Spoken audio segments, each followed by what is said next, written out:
famille, les amis et les vadrouilleurs. Nous, c'est Chris et Titi et avec Puck, notre fidèle camping-car, nous parcourons les routes et les villes au gré de nos envies dès que le temps nous le permet.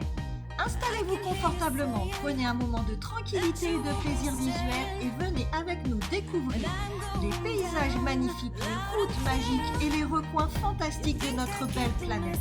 Détendez-vous, c'est parti!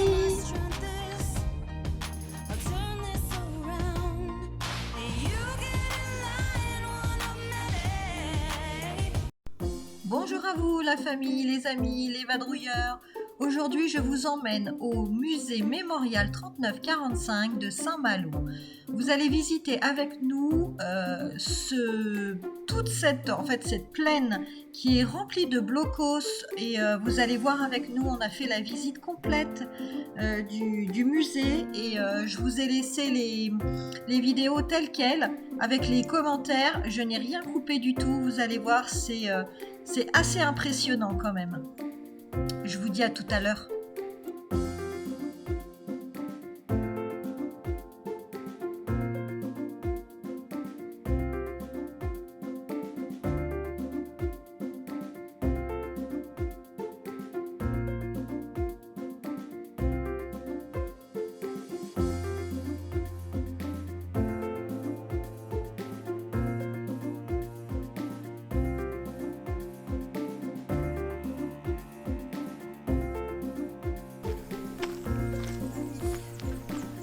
Mémorial 3945 de Saint-Malo.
Regardez comme je suis super intelligente, ça c'est bien. Guinard qu'on voit.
tout d'abord, on est dans une chambre pour les soldats allemands qui s'occupaient des canons antiaériens au sommet du bunker. Dans une chambre comme ça, il y avait 10 soldats allemands qui vivaient. C'est toujours assez passé dans les bunkers. Hein. Ils dormaient sur des lits en bois comme ceux qu'on peut voir ici. Alors,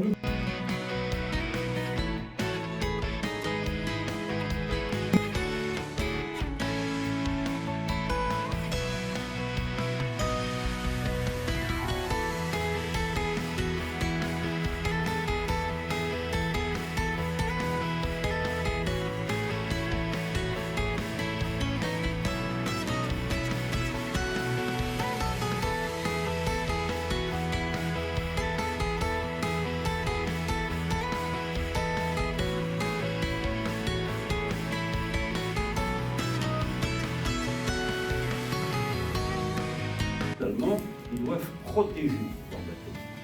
Ça explique le camouflage, ça explique les plateformes, c'est pour des canons antiaériens. Les bateaux circulent en convoi et les convois sont escortés par des bateaux de guerre.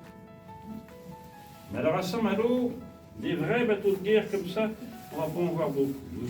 On verra surtout des bateaux de pêche transformés en bateaux de guerre.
Il y en a sous l'eau. De quoi?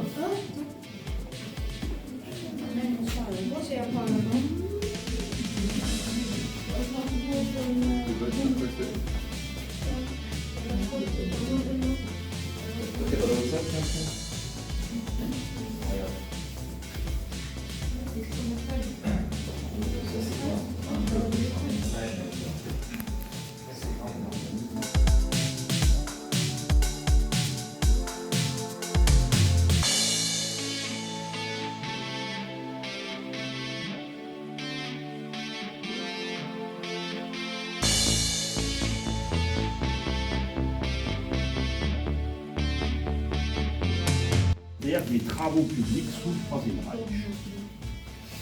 Mais avec la création du mur de l'Atlantique, la région autour de Saint-Malo, à cause du port, ça devient la forteresse de Saint-Malo.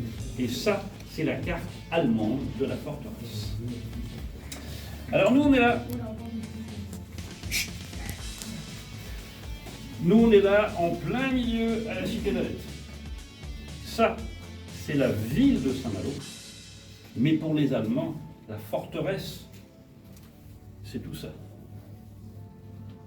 Ça va, si vous connaissez un tout petit peu la région, de Cancale jusqu'à Saint-Briac de l'autre côté, en passant dans la campagne par Pleurtuis et Châteauneuf sur la route de Rennes. Ça n'a donc rien à voir avec la simple commune.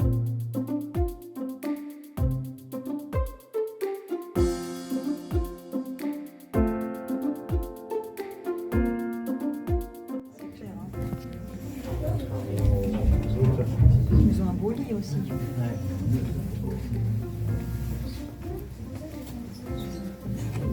clair qu'il était bien. C'est clair.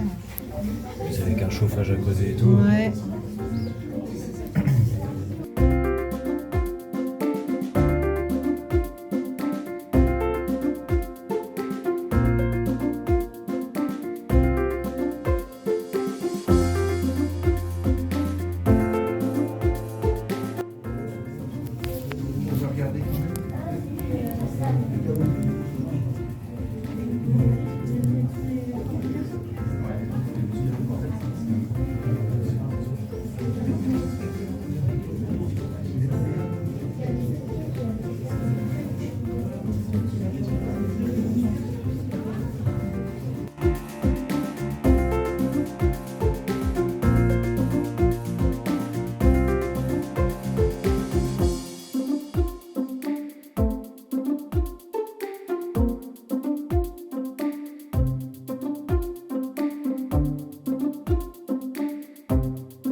Il y avait une affiche. Entretien des matériels. Ouais, Attends, je regarde Axel.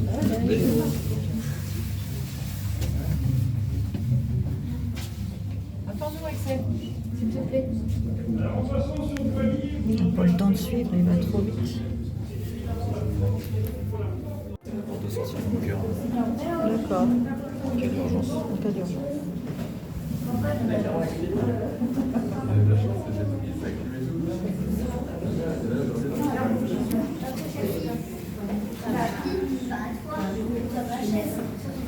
Voilà, ben, il y en a un, il va me mettre une balle. Dis donc toi.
Alors, vous voyez ici pour tous les détails.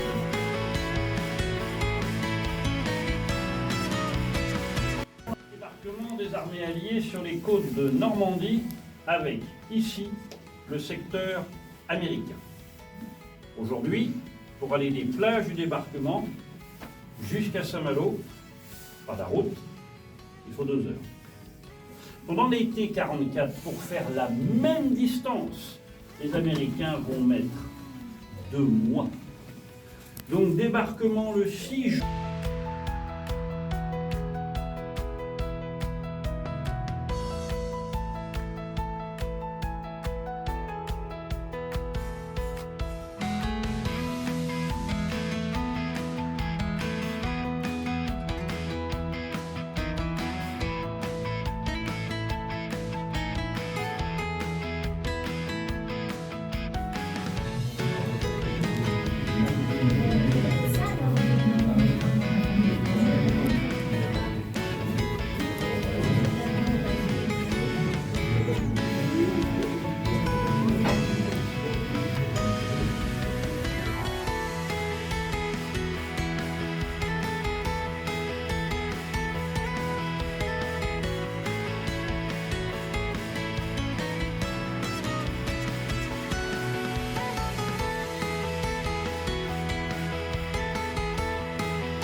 C'est la quatrième, ça c'est la quatrième, ça c'est la quatrième. Oui, très bien.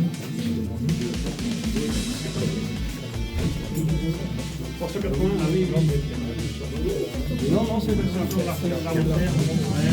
l'armée américaine, au niveau de la division américaine. Oui, au niveau de la division.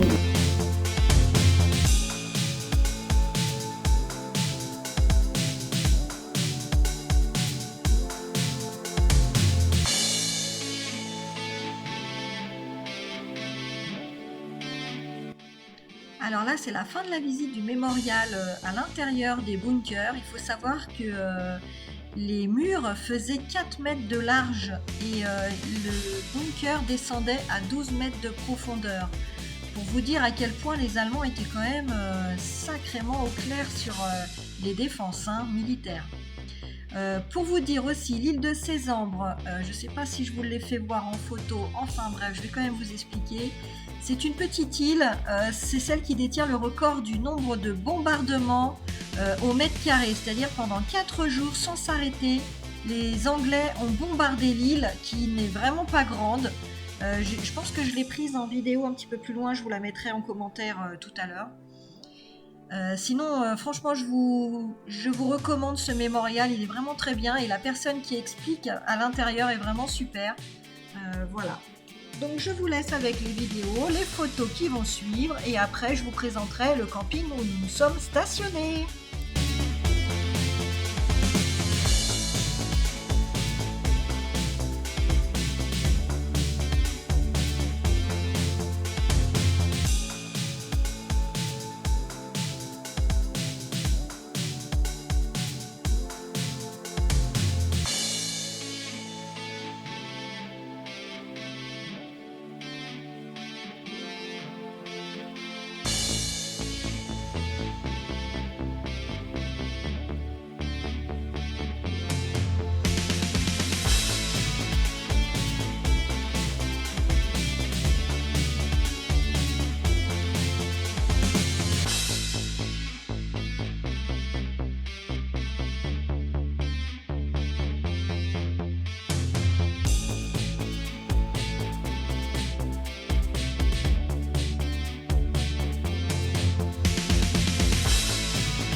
On arrive au sanitaire, je vais aller prendre une douche. J'espère que je ne vais pas trop attendre. Qu'il n'y en a que 3.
Pendant que les garçons sont encore endormis et après avoir été chercher les petits croissants à la jolie petite baraque que je vous ai fait voir juste avant en photo, je suis partie faire un petit tour dans la cité d'Alette. Regardez un petit peu ces vestiges, c'est juste magnifique.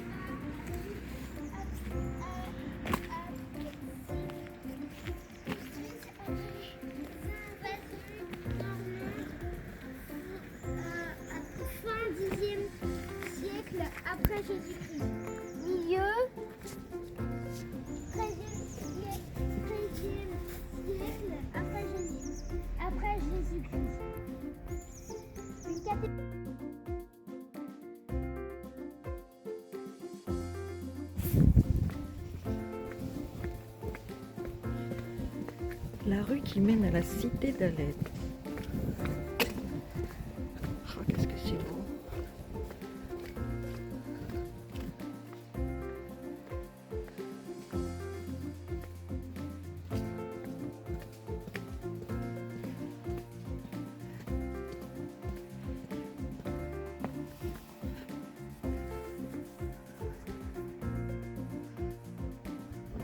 Dommage pour les voitures.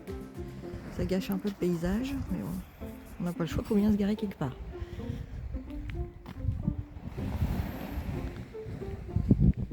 Je vais aller voir sous le pont là.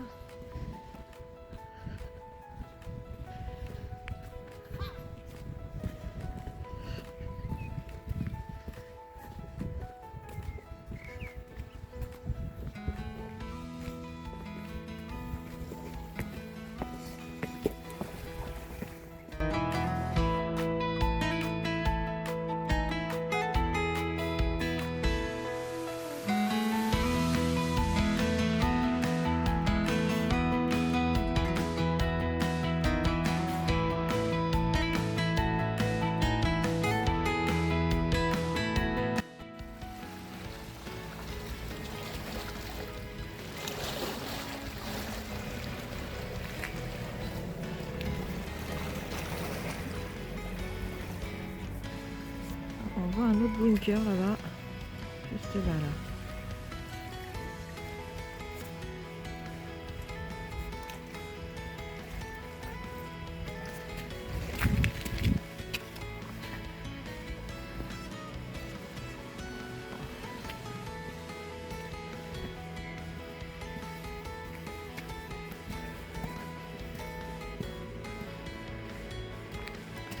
Un petit chemin.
Et voilà, ainsi se termine notre superbe visite au musée mémorial 3945 et aux alentours de la cité d'Alep. J'ai passé vraiment un super séjour avec mes garçons, on a vraiment beaucoup rigolé. On est allé même jusqu'à Saint-Malo, intramuros, à pied, ça nous a pris plus d'1 heure aller, plus d'1 heure retour.